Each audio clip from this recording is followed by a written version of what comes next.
la Bolsa de Comercio de Santiago, el IPSA en un 0,54%, el índice general aumentó un 0,66%. También subió la Bolsa de Nueva York, el Dow Jones en un 0,2%, el Nasdaq en un 0,22%. El dólar bajó 5 pesos ayer, quedó en 854 pesos con 70 centavos comprador y 855 pesos vendedor. El euro se cotizó en 903 pesos con 46 centavos. Unidad de fomento para hoy, miércoles 4 de mayo, alcanza 32.257 pesos con 34 centavos. Sigue bajando el precio del cobre, bajó un 3,15% y ayer en la Bolsa de Metales de Londres se transó en $4 con 31. A esta hora está en $4 con 28 centavos la libra. Está también a la baja el precio del petróleo. El Brent, que sirve de referencia para Chile, perdió un 2,28% el día de ayer en Londres, quedó en $105 con 13 centavos, pero esta hora se está recuperando porque está en $108 con 92 centavos. En Nueva York, el WTI bajó un 2,6%, quedó en $102 con 41 centavos el barril. A esta hora está al alza también, $106 con 31 centavos por barril. Hablemos de lo que pasa con el informe de finanzas públicas, fue dado a conocer ayer por el ministro de Hacienda, Mario Marcel. Bajó la proyección de crecimiento económico, estaba en 3 a la mitad, a 1,5%. El próximo año un escuálido 0,4%, pero no solamente eso, sino que se decía que la deuda pública no debía superar el 40%. Ahora la meta superior. La deuda pública ojalá no supere el 45% del Producto Interno Bruto. Lo que hace para este compromiso es apelar a los mayores ingresos que traería la reforma tributaria. Todo esto como parte de la exposición de este informe de finanzas públicas. Joaquín Aguilera tiene todos los detalles. Hola Joaquín, buenos días. Hola, buenos días. Sí, cuando Mario Marcel llegó al Ministerio de Hacienda, una de las primeras cosas que hizo fue criticar las proyecciones, los parámetros, el escenario base que había heredado de la administración anterior. Dijo en su momento que eran proyecciones poco plausibles. Esa crítica se notó en este que fue el primer informe de finanzas públicas de su gestión, donde prácticamente todos los indicadores son más negativos o se sitúan en un escenario más pesimista.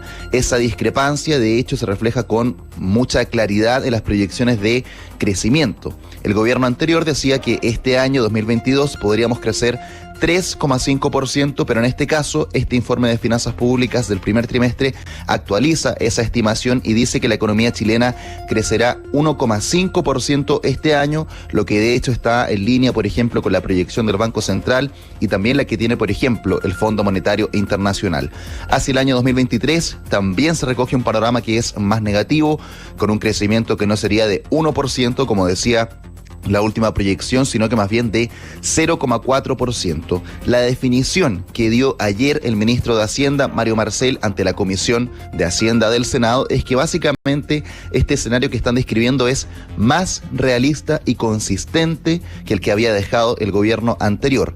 Algo que por supuesto vieron con preocupación en esta instancia del Senado, donde llamaron a tomarse con seriedad estas cifras. Por ejemplo, los senadores José García Ruminot de Renovación Nacional y también Daniel Núñez del Partido Comunista. Muy grande para Chile. Este informe de finanzas públicas lo que nos dice es responsabilidad fiscal, inversión pública, crecimiento de la economía, empleo. Yo estoy preocupado que una posible nueva alza en la tasa de interés por parte del Banco Central nos lleve ya no a un aterrizaje suave, sino que a un frenazo muy brusco. Ahora, el segundo elemento relevante tiene que ver con la meta de convergencia fiscal que se plantea el Ministerio de Hacienda para básicamente recuperar la salud de las cuentas públicas, algo que se incluyó también en este informe de finanzas públicas, donde básicamente también se sincera el panorama, con un déficit que este año no sería de 2,8%, como se decía, sino que 3,3%, un punto de partida más exigente, reconocen en el Ministerio de Hacienda, pero nuevamente más realista. El compromiso es ir reduciendo ese déficit a razón de 0,75 puntos por año y que finalmente con ese esfuerzo la deuda bruta del sector público no supera el 45% del Producto Interno Bruto hacia el año 2026. Una meta, digámoslo también, algo menos exigente o más realista, como dicen el gobierno, respecto a que en este mismo periodo la deuda no superara el 40%, como se planteaba la administración anterior. Así lo expuso el ministro de Hacienda, Mario Marcel, quien además, en este escenario de menor crecimiento, recalcó que este esfuerzo fiscal no es incompatible con ejecutar el programa de gobierno. Esta consolidación fiscal no es incompatible con la implementación de la agenda del gobierno del presidente Boric, la que se va a reflejar en dos cosas. Primero, enfatizando la inversión pública y los gastos ligados a la prestación de servicios con un sello inclusivo dentro del presupuesto. Y segundo, con la reforma tributaria que va a financiar, ¿cierto?, la ampliación de derechos sociales, las reformas estructurales en salud y pensiones, entre otras cosas. Ahora, por parte de los expertos dicen que, en primer lugar, que se tome este compromiso fiscal, más allá de lo que se había comentado hasta ahora, de respetar el presupuesto establecido para este año, es claramente una buena señal. También, pese a este ajuste a un escenario, entre comillas, más realista, como dice el gobierno, los números gruesos son adecuados en el camino para poder recuperar los equilibrios fiscales, pero siempre y cuando esto se cumpla. Tiene una cuota muy importante de incertidumbre, dicen los expertos, sobre todo porque acá, tal como lo mencionaba el ministro Marcel, se está apelando a una reforma tributaria respecto de la cual hay muchísima incertidumbre. No hay claridad de cuánto esto puede recaudar, en qué momento lo va a recaudar, si es que se van a comprometer, por ejemplo, antes gastos que estén asociados al programa de gobierno, antes de siquiera tener la recaudación completa, que podría ser fallida, como ocurrió también en el gobierno pasado de la expresidenta Michelle Bachelet. Algo riesgoso si es que se comprometen los gastos antes de tener la recaudación, según dice, por ejemplo, Macarena García, quien es economista senior de Libertad y Desarrollo. Aquí la idea es justamente ser exigente, porque efectivamente estamos con un problema fiscal bastante grande. Entonces hay que ser exigente, pero realista. Hay dos cosas que no están consideradas dentro de este escenario. ¿Qué va a pasar? ¿Cuál va a ser la velocidad de implementación de los gastos contenidos en el programa versus una reforma tributaria que todavía no conocemos, que no sabemos si va a ser capaz de recaudar lo esperado, porque el programa de gobierno es grande? Otro de los temas centrales de preocupación que se incluye en estas cifras y que también tiene mucho que ver con recuperar equilibrios fiscales tiene que ver también con la inflación. Acá también se ajusta la proyección de inflación para este año hacia un terreno mucho más negativo. Se habla de llegar o cerrar el año más bien con una inflación de 8,9%. De hecho, el ministro Marcel dijo también que la economía está transitando desde un punto de partida sobrecalentado hacia un crecimiento sostenible, no inflacionario, lo que va a ser un desafío complejo, según reconoció el propio secretario de Estado. De hecho, también del punto de vista de los expertos, ya están recogiendo este escenario que quizás es más complejo de lo que se planteó el propio Banco Central en el último informe de política monetaria. Ayer, de hecho, el grupo de política monetaria que reúne la Universidad de Chile hizo una recomendación para la reunión que va a tener entre hoy y mañana el Instituto Emisor: elevar la tasa de política monetaria en 150 puntos base, es decir, llevarla desde 7 a 8,5%,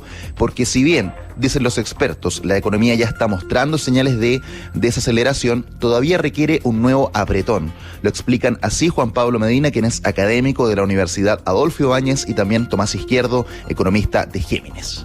En el margen tenemos una desaceleración todavía débil y por lo tanto a lo mejor eso amerita seguir subiendo y endureciendo la tasa de política monetaria. Yo creo que es importante entender que la tasa de política monetaria es, además del efecto rezagado que tiene sobre la actividad, sobre la demanda interna, una señal. Ayuda a contener las expectativas de inflación y a la vez ayuda a contener la devaluación.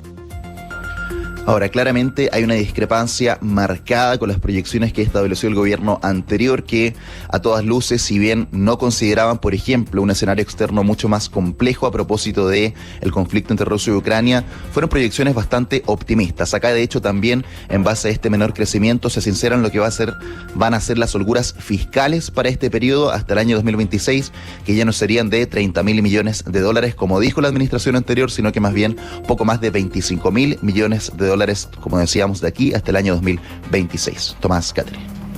Mira, varias cosas. El crecimiento es muy importante para obtener mayores recursos. Se dice que es lo más importante junto con la reforma tributaria, pero las dos cosas van juntas. Ahora, si hay solo crecimiento económico, va a haber mayores ingresos.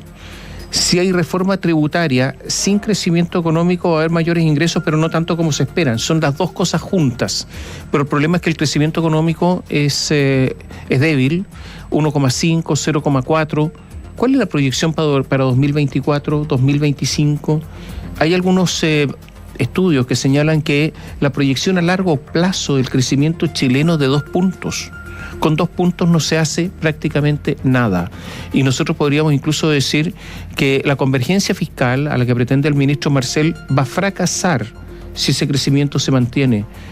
Y por lo tanto la relación deuda-PIB, que podría llegar al 45%, va a ser mayor. Y vamos a estar pagando intereses mayores porque vamos a desclasificarnos, los organismos internacionales van a desclasificar a Chile, pero además porque hay que pagar los intereses de la deuda. Entonces, al final da la impresión que hay un problema de crecimiento, y ahí es el talón de Aquiles del gobierno y de todos los gobiernos que vengan. Sí, y de hecho, en ese sentido, en buena medida, aquello de que finalmente la estabilidad fiscal se va a poder financiar con una reforma tributaria, por ahora no es otra cosa que una promesa. Lo que dice el gobierno, el Ministerio de Hacienda en este informe, es que, claro, este año va a ser complejo, un crecimiento de 1,5%, el próximo 0,4%, probablemente se va a notar mucho más ahí también el enfriamiento de la economía, y hasta 2024, o más bien entre 2024 y 2026, deberíamos llegar a lo que están proyectando como un crecimiento más de tendencia, que sería un crecimiento de 3%. Eso es lo que se está planteando el Ministerio de Hacienda hacia adelante, y justamente el ministro Marcel, cuando habla de cómo potenciar el crecimiento, dice que eso también va a ser una consecuencia de la reforma tributaria y otro tipo de reformas que van a tener que ver, por ejemplo, con potenciar desarrollo de energías limpias, lo que tiene que ver con impuestos verdes, descentralizar la economía y una serie de factores que justamente tienen que ver con la inversión pública, que dice va a ser una palanca importante, pero todavía son proyectos que están por definirse. Y más allá de la crítica que hace el ministro y quienes expusieron finalmente el informe ayer a las expectativas que se presentaron en el último informe del gobierno anterior, ¿por dónde pasa tanta diferencia que se hace finalmente en el cálculo para el mismo país, ¿no? Baja muchísimo la proyección de demanda interna. Básicamente lo que están viendo es que va a haber menos consumo del que dijo el gobierno anterior, y también muchísima menos inversión. Ahí es donde se nota claramente quizás un pesimismo más marcado. Dicen que claramente este año, y lo ha dicho el ministro Marcelo en otras ocasiones, no se va a poder contar con la inversión privada, y lo que ellos están esperando es que finalmente a través de la inversión pública puedan apalancar cifras de crecimiento para este año. Pero ahí radica principalmente esta caída en la proyección, y también tomando en cuenta el escenario externo, por supuesto, que no estaba considerado dentro del último informe de finanzas públicas. De hecho, en ese informe de la administración de Rodrigo Cerda se habían planteado también escenarios de sensibilidad. En ese momento fue criticado el ministro, cuestionado, porque decía que se podía crecer mucho más, incluso de 3%, si es que, por ejemplo, el escenario político fuera favorable para la inversión, y en contraparte también la economía chilena podía crecer, en ese momento dijo, más cerca de 2% en caso de que los factores que estaban viendo ellos para la economía local no fueran todo lo buenos que estaban viendo. Así que en ese sentido, esta nueva proyección se ajusta un poco a la proyección más pesimista que tenía el gobierno anterior, pero también recogiendo todo lo que tiene que ver con este nuevo escenario externo. Sí, lo que llama la atención para terminar es la disponibilidad o las holguras fiscales. El gobierno anterior, 30.000 millones de dólares, este gobierno, 25.500. Al final es un poco menos porque va a crecer menos el país, pero al final esa cifra está reconociendo que los 30.000 tenían algún sentido y por lo tanto había una base sólida para sostenerla. Ahí hay un guiño al gobierno anterior, naturalmente que no hay guiño en otras cosas, pero en esto sí.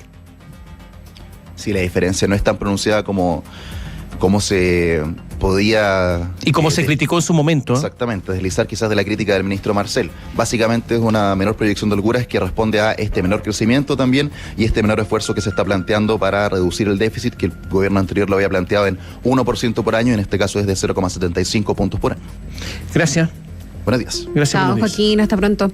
Hablemos acerca del sueldo mínimo. Las comisiones del Trabajo y de Hacienda de la Cámara de Diputadas y Diputados aprobaron en general y en particular el proyecto del sueldo mínimo, y hoy se va a ver en la sala. El Ejecutivo hizo valer la mayoría oficialista en las comisiones, patrocinando algunas indicaciones de parlamentarios que no afectan la idea central de este incremento. Gonzalo Holguín nos entrega todos los antecedentes. Buenos días, Gonzalo. Hola, Gonzalo.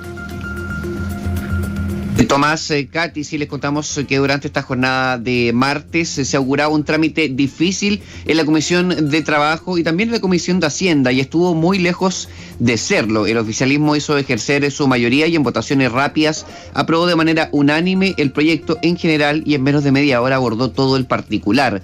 En esto también fueron declaradas inadmisibles indicaciones de parlamentarios, que por ejemplo pedían la creación de un bono complementario al salario mínimo para algunas familias. En esencia, la iniciativa iniciativa salió de ese comité tal como venía. Aumento de salario mínimo en dos partes, primero a 380.000, luego a 400.000 pesos, acompañado de un subsidio de 22.000 pesos a las micro, pequeñas y medianas empresas, y este aporte compensatorio de 6.140 pesos por carga familiar por el aumento del precio de los alimentos de la canasta básica. El único traspié del gobierno fue quizás en ese momento el rechazo a un artículo que establecía que las MIPYMES, solo podían optar al beneficio si más del 15% de sus trabajadores y trabajadoras recibían el sueldo mínimo, y ese elemento fue repuesto en la Comisión de Hacienda. La ministra del Trabajo, Janet Jara, se refirió a las incorporaciones que tuvo la iniciativa en el trabajo legislativo.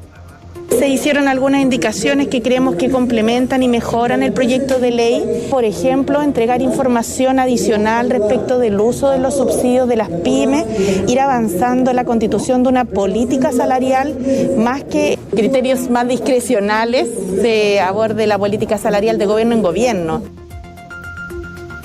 El presidente de la Comisión de Trabajo, el diputado demócrata Cristiano Alberto Undurraga, respaldó al Ejecutivo en esta tramitación, pero también hay que decir que recordó sus propias gestiones para conversar con las MIPYMES y las organizaciones de trabajadores para plantear que siguen habiendo dudas. Los criterios para el beneficio, el posible aumento del subsidio y el incremento también de esta compensación a la canasta básica forman parte de críticas en la centroizquierda, pero también en la oposición. Undurraga también planteó que hay una diferencia de interpretación de las cifras de beneficiados que el gobierno tiene que resolver. Todavía queda pendiente que el gobierno dé una respuesta satisfactoria respecto al alcance que tiene el subsidio por el mayor precio en la canasta familiar, porque el gobierno ha señalado que se beneficia al 40% más vulnerable, y esas son 1.600.000 familias según el gobierno, en circunstancia que las cifras que tiene el registro social de hogares es de 4.700.000 familias. En la Comisión de Hacienda no se esperaba un trámite difícil, pero finalmente fue accidentado. Indicaciones ingresadas a última hora, un desperfecto en el comparado que votaba los artículos y 3 suspensiones retrasaron la votación. El gobierno acogió una indicación del diputado independiente PPD Carlos Bianchi, que ya venía con una petición del diputado Héctor Ulloa de esa misma bancada. El subsidio se pagará a las personas naturales, incluyendo a las cooperativas y jurídicas, además de las organizaciones sin fines de lucro. Además, el ministro de Hacienda, Mario Marcel, confirmó que hoy presentarán una indicación para adelantar la entrada en vigencia de la pensión garantizada universal, en particular en cuanto al reajuste causado por la inflación. Quedó pendiente una indicación que adelanta el reajuste de la PGU desde julio a junio en base a la inflación a mayo. Va en línea con el contenido del proyecto en el sentido de adelantar este reajuste que protege los ingresos de los pensionados, particularmente el valor o el poder adquisitivo de la pensión garantizada universal. Este buen ambiente contrasta con críticas de la oposición que van al corazón de los efectos de este proyecto. En el largo plazo dicen que la iniciativa de las 40 horas y también los cambios a las gratificaciones hasta la reforma previsional van a presionar aún más los costos de las micro, pequeñas y medianas empresas. En el corto plazo, el diputado de Renovación Nacional, Frank Sauerbaum, que reúne la característica de ser integrante de Comisión de Trabajo y también de Hacienda, dijo que muchas de estas MIPYMES simplemente no podrán pagar este nuevo salario. No llega a todas las pequeñas empresas y quisiéramos que el gobierno apuntara mucho más. De los 800.000 trabajadores que hoy día ganan el salario mínimo, apenas la mitad pudiera estar subvencionado con esta ayuda. Hay un montón de otra gente que paga el salario mínimo o que recibe el salario mínimo que no va a tener ayuda para poder pagarlo. Este miércoles llega a la sala de la Cámara de Diputadas y Diputados, necesitando 78 votos para avanzar al Senado, en donde se proyecta su trámite más difícil. Un diputado de oposición nos decía el martes que sería criminal que la corporación votara en contra del aumento del sueldo mínimo, considerando el costo de la vida, pero también el acuerdo histórico que alcanzó el gobierno con la Central Unitaria de Trabajadores y con algunas agrupaciones de pymes. Hay parlamentarios de centro derecha que sostienen que el Ejecutivo se guarda grandes cambios para el Senado, en donde las peticiones de este sector deberán ser escuchadas por el empate virtual que tiene la Cámara Alta.